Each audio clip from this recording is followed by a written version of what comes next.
Do you know who you are? Or are you living from an identity you never consciously chose? Most people don't realize this.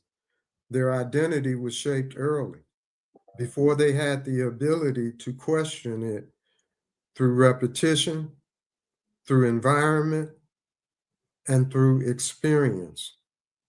And over time, what was learned started to feel like truth.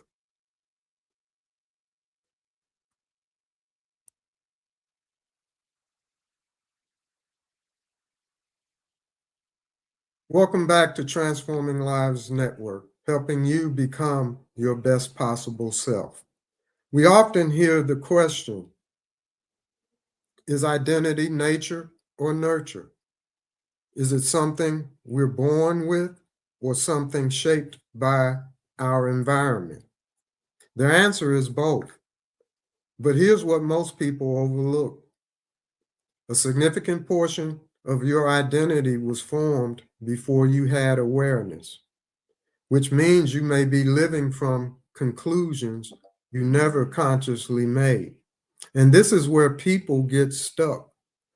They try to change behavior, they set goals, they try to be more disciplined, and they try to think differently.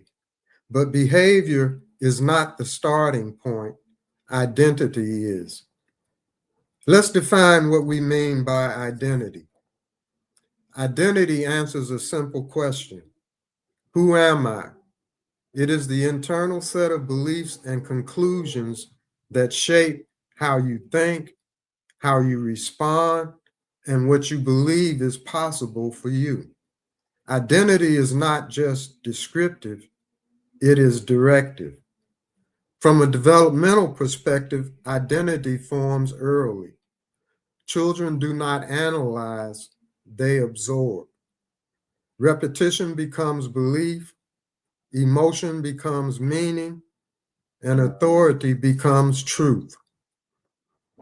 If approval was conditional, you may identify with performance.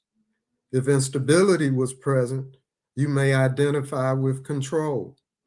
If criticism was repeated, you may identify with self-doubt. These are not conscious decisions, they are conclusions. And these conclusions often serve a purpose. They protect, they help you navigate your environment, but over time, what was once adaptive becomes limiting. What you call personality may be actually adaptation. The overachiever, the people pleaser, the avoidant, the hypervigilant. These are all learned responses, not fixed identity. Identity doesn't just exist, it filters. If you believe I am not enough, you will interpret neutral situations as rejection.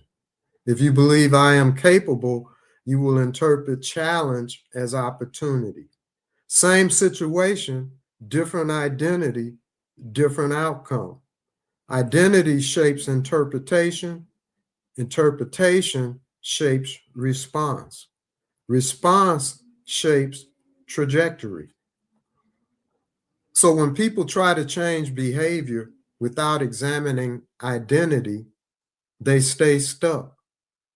Scripture says, be transformed by the renewing of your mind. Renewal is not surface change, it is examination. What do I believe about myself?